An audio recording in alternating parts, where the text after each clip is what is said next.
ഈ വീഡിയോ ബിരിയാണി ലവേഴ്സിനുള്ളതാണ് കേട്ടോ. അത് പലരും നമ്മുടെ റോഡാണിത്. പള്ളിനാട ക്രിസ്ത്യൻ പള്ളിയുടെ ബോർഡാണ് ആക്കണത്. പാരിഷ് ഹാളുണ്ടല്ലോ, അതിനോട് ചേർന്ന് 2 ബിൽഡിംഗ് ഇപ്പുറത്ത് കണ്ട ഒരു ബോർഡൊന്നുമില്ല, പക്ഷേ എന്നാൽ ചെറിയ ബോർഡ് ഉണ്ട് താനും കേട്ടോ. NM restaurant. ഇവിടുത്തെ ബിരിയാണിയുടെ റേറ്റ് കണ്ടാൽ നിങ്ങൾ ഞെട്ടും. ഒരിക്കലെങ്കിലും പോയി ടേസ്റ്റ് ചെയ്ത് നോക്കണം. ഞാൻ കറക്റ്റ് ചെയ്യുന്നത് 12 മണിക്ക്. ഒരു 12 മണിക്കാണ് ഡെയിലി ബിരിയാണി കൊണ്ടുവരുന്നത്. അതുകൊണ്ട് തന്നെ സാലഡൊക്കെ അവിടെ റെഡിയാക്കണമുള്ളായിരുന്നു. അങ്ങനെ ഞാൻ വന്നു കഴിഞ്ഞാൽ ചെമ്പ് പൊട്ടിച്ച് ചിക്കൻ ബിരിയാണി, ബീഫ് ബിരിയാണിയും ഉണ്ട്, അതുപോലെ നെയ്ച്ചോറും ബീഫും ഉണ്ട് കേട്ടോ. അപ്പോൾ ഇതിൻ്റെ റേറ്റൊക്കെ ഞാൻ പറഞ്ഞുതരാം. ചിക്കൻ ബിരിയാണി ഫുൾ ചിക്കൻ ബിരിയാണിക്ക് 80 രൂപയാണ്, ഹാഫിന് 50. പിന്നെ ബീഫ് ബിരിയാണി ആണെങ്കിൽ ഫുള്ള് 110, ഹാഫിന് 80. അതുപോലെ തന്നെ ഇവിടെ നെയ്ച്ചോറും ബീഫും ഉണ്ട് കേട്ടോ. അതിന് 120 രൂപയാണ്. പിന്നെ നമ്മൾ ഫുള്ള് ചിക്കൻ ബിരിയാണി പറഞ്ഞാലും ഫുള്ള് ബീഫ് ബിരിയാണി പറഞ്ഞാലും ഫുള്ളിൻ്റെ ഒപ്പം അൺലിമിറ്റഡ് റൈസ് ആണ് കേട്ടോ. അങ്ങനെ ഒരു ഗുണവും കൂടി ഉണ്ട്. പിന്നെ എനിക്ക് ചിക്കൻ ബിരിയാണിയെക്കാട്ടി ഇത്തിരി കൂടി ഇഷ്ടം ബീഫ് ആയതുകൊണ്ട് ഞാൻ ബീഫ് ബിരിയാണി എന്ന് പറയുന്നത്. അത്യാവശ്യം 2 നല്ല പീസും ഉണ്ട്.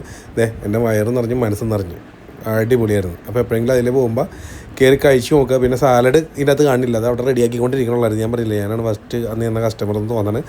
അച്ചാർ മാത്രമേ അതിൽ പ്ലേറ്റിൽ കാണുള്ളൂ കേട്ടോ. അപ്പോൾ എന്തായാലും നിങ്ങൾ അതിൽ പോകുമ്പോൾ കയറി കഴിച്ച് നോക്കുക, അല്ലെങ്കിൽ പാർസൽ മേടിച്ച് വീട്ടിൽ കൊണ്ടുപോയി കഴിച്ച് നോക്കുക, എങ്ങനെയുണ്ടെന്ന് പറയുക. പിന്നെ നമ്മുടെ ചാനലിലൂടെ ആദ്യമായിട്ടാണ് ഇങ്ങനെ ഒരു വീഡിയോ ആണെങ്കിൽ ഇപ്പോൾ തന്നെ ഫോളോ ആയിട്ടേക്കുക. ഇതുപോലുള്ള നിങ്ങൾ അറിയേണ്ട കാഴ്ചകളായിട്ട് ഇനിയും വരുന്നതായിരിക്കും. ഇത് ബിരിയാണി ലവേഴ്സിലുള്ളതാണെന്ന് ഞാൻ പ്രത്യേകം പറഞ്ഞിരുന്നു ഈ വീഡിയോ. അപ്പോൾ അടുത്ത വീഡിയോ കാണാം. താങ്ക്